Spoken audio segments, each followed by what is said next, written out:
Madame la ministre. Je salue la députée indépendante de Marie-Victorin, à qui je vais céder la parole pour un bloc de 12 minutes. À vous la parole. Merci, Monsieur le Président. Je salue tout le monde qui est présent ce soir pour l'étude des crédits en santé.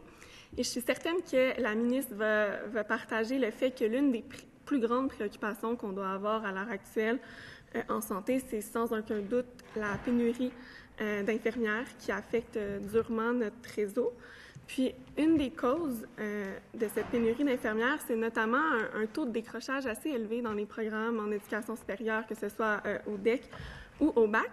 Puis, justement, à Longueuil, le cégep Édouard-Montpetit a trouvé une méthode très innovante, un nouveau parcours qui rendrait encore plus stimulantes les études en soins infirmiers.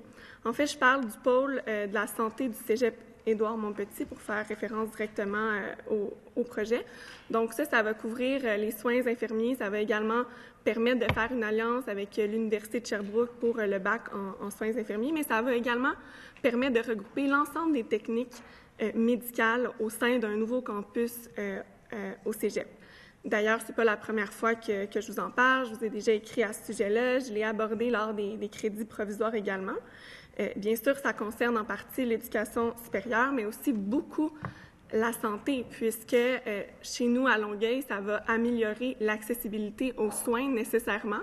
On sait qu'on a des urgences très engorgées, que ce soit à l'hôpital Pierre-Boucher, l'hôpital Charlemagne, et ça va donc permettre de prodiguer à la population des soins en première ligne. La population va pouvoir avoir accès directement aux cliniques qui seront instaurées dans ce nouveau campus. Alors, je vais revenir avec ma question du 26 mars dernier, parce que je suis certaine que la ministre a pu prendre connaissance du dossier depuis. Le nouveau campus de la santé, ça représente un investissement de 110 millions de dollars de la part du gouvernement du Québec. Cette année, le cégep Édouard-Montpetit avait besoin d'une inscription au Plan québécois des infrastructures, donc au PQI, pour être en mesure de réaliser l'étude d'opportunité qui, elle, se chiffre à 2,5 millions de dollars et ainsi être en mesure de débuter les travaux en 2022 afin de pouvoir offrir des services rapidement autant à la clientèle étudiante qu'à la population de Longueuil.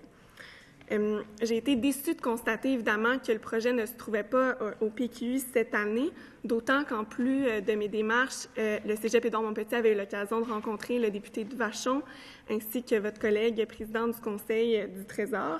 Il y avait également eu la lettre de ma part, comme je l'ai mentionné tout à l'heure. Donc, est-ce que la ministre de la Santé, aujourd'hui, pourrait s'engager à ce que le projet du pôle santé d'Édouard-Montpetit puisse aller de l'avant le plus rapidement possible? Monsieur le Président, je remercie ma collègue pour sa question parce que ça met en lumière vraiment une approche novatrice au cégep Édouard-Montpetit dont j'ai entendu parler. Je n'ai pas connaissance de l'entièreté du dossier, je dois le dire, mais j'ai quand même eu quelques informations à ce sujet-là. Je trouvais ça vraiment très intéressant, très intéressant.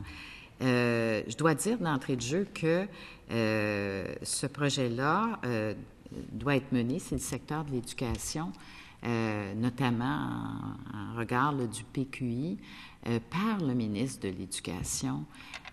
Donc, ce n'est pas sous ma juridiction au niveau de, par exemple, l'inscrire au PQI, mais c'est un projet qui m'intéresse beaucoup parce que l'approche, c'est vraiment, entre autres, de la formation en emploi. Et on fait d'une pierre trois coups pratiquement parce qu'on forme en emploi des infirmières et en plus, on donne des services additionnels à la population et on a toute cette synergie de l'ensemble des techniques en santé. Alors, un projet extrêmement intéressant et ce sont ce genre d'approche que nous, on veut instaurer dans le contexte de la pénurie de main-d'œuvre. On en parle beaucoup, mais on agit aussi là-dessus. Ça, c'est un projet très intéressant et il y en a d'autres. De plus en plus, il y a des endroits au Québec où on fait de la formation en établissement et on rémunère les étudiants pour se former, notamment en sciences infirmières, mais même, là, on en a de plus en plus des projets comme ça, en préposés aux bénéficiaires. Et pour les préposés aux bénéficiaires aussi, c'est très intéressant parce qu'on met de l'avant, nous, une bourse là, de 7 500 $, mais il y a des établissements qui vont encore plus loin et qui font de la formation, mais en même temps qu'ils rémunèrent les préposés aux bénéficiaires comme aide de service. Puis on sait que le travail conjoint infirmière préposé aux bénéficiaires est tellement fondamental dans les CHSLD, dans les hôpitaux aussi. Pour les infirmières, moi, j'entends parler de plus en plus de formation aussi en établissement, dans le milieu de travail, rémunéré. Et donc, ce type de projet nous intéresse beaucoup, m'intéresse beaucoup, parce que c'est de cette façon-là qu'on va attirer davantage de personnes qui vont être intéressées à travailler dans le réseau. Et il faut penser, regardez, là, je pense aussi la capitale nationale, là, ils viennent de faire un projet de formation en emploi pour les préposés aux bénéficiaires. Bien, je pense qu'ils ont 3 cohortes maintenant et ils ont une liste d'attente de gens qui veulent entrer dans ce programme-là. Les gens veulent venir travailler dans le réseau, tant mieux. On les invite d'ailleurs à venir en grand nombre. On va organiser les formations. Et c'est la même chose pour les infirmières. Alors moi, j'encourage beaucoup ce type de projet et on va continuer de faire en sorte qu'il se propage même à travers les différentes régions du Québec. Merci. Je suis contente de voir que la ministre accueille le projet avec beaucoup d'ouverture. Je suis consciente que son collègue également de l'Éducation supérieure est impliqué dans le dossier, mais je suis certaine que les deux ministres se parlent, donc un peu de pression ne fera certainement pas de tort. Puis d'ailleurs, je les invite tous les deux, autant la ministre de la Santé que le ministre de l'Éducation supérieure, à venir avec moi rencontrer la direction du Cégep Édouard-Montpetit pour qu'ils puissent leur présenter ce projet vraiment extraordinaire pour la région de Longueuil et pour tous les étudiants dans les domaines de la santé là, du Cégep Édouard-Montpetit. Ça me fera un grand plaisir de vous accueillir. Maintenant, en ce qui a trait aux médecins de famille, vous savez, c'est des dossiers qu'on a beaucoup dans la grande région de la Montérégie. Vous le savez, vous êtes vous-même député de Sanguinet. Particulièrement à Longueuil, la situation est assez criante. On est dans les endroits au Québec où les listes d'attente sont vraiment les plus longues. Et moi, il y a beaucoup de citoyens là, qui m'interpellent à mon bureau à ce sujet-là. Donc, je voulais savoir qu'est-ce que peut dire la ministre ce soir pour rassurer les citoyens de Marie-Victorin qui sont en attente d'un médecin de famille et quel est son plan pour notre région spécifiquement? Monsieur le Président, encore une fois, je veux remercier ma collègue de sa question parce que ça me permet d'expliquer encore davantage le plan que nous avons pour améliorer les services de première ligne. Et je suis très consciente qu'il y a des régions où est-ce que les besoins sont plus criants, et notamment les régions périphériques de Montréal, la Montérégie, mais aussi Laurentides, la Naudière et Laval. Alors, on a, dans l'exercice de cette année, autorisé des postes en Montérégie. On en a 78 qui ont été autorisés, donc qui vont être répartis en lien avec le département régional de médecine générale, le chef du département de médecine générale, qui va s'occuper avec les différentes cliniques d'organiser ces postes. Bon, c'est sûr que quand on a un poste ou des postes dans une clinique, il faut que des médecins soient intéressés à aller y travailler. Alors, ça aussi, c'est l'autre défi, c'est d'attirer des médecins.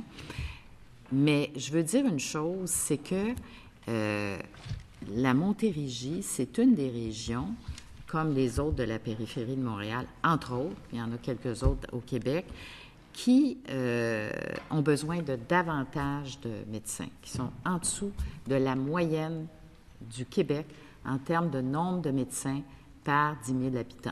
Alors, l'année prochaine, j'aurai la possibilité de revoir, parce que cette année, c'est mon prédécesseur qui a donné les allocations au niveau des postes.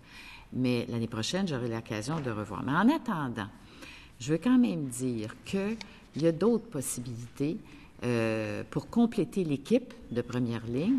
L'annonce de ce matin sur les infirmières praticiennes spécialisées, c'est une annonce importante parce que nous allons avoir maintenant davantage de personnes qui vont pouvoir répondre aux besoins de la population. Alors, il va y avoir déploiement d'IPS dans les différentes régions du Québec, notamment à Montérégie.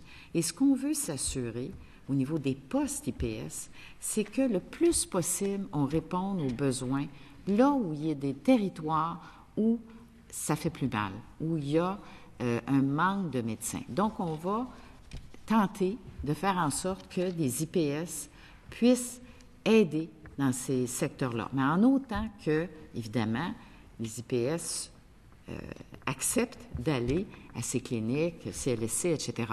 Mais on va tenter d'organiser pour les attirer des IPS qui puissent combler les besoins. Et je termine en disant là-dessus que l'autre grand volet qui est très important, c'est le changement de mode de rémunération des médecins de famille. C'est là-dessus qu'on travaille actuellement. Il y a évidemment le déploiement des compétences des IPS. On va en avoir 200, pas 200, oui, 200 cette année, excusez-moi, qui vont graduer.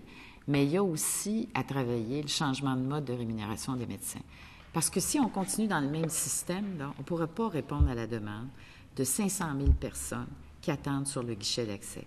Avec le déploiement des IPS, on peut y répondre à une partie et c'est tant mieux. Mais il faut changer le mode de rémunération des médecins pour que les médecins prennent en charge davantage de patients et qu'ils puissent utiliser l'Internet et même le téléphone pour faire des interventions, comme c'est fait au Nouveau-Brunswick actuellement, et gagner du temps de cette façon-là avec une rémunération stable. Alors, c'est l'objectif que nous avons et qu'on travaille actuellement avec la FMOQ. C'est ce qui va donner le plus d'oxygène au système de santé, le changement de mode de rémunération des médecins de famille. Merci, Madame la ministre.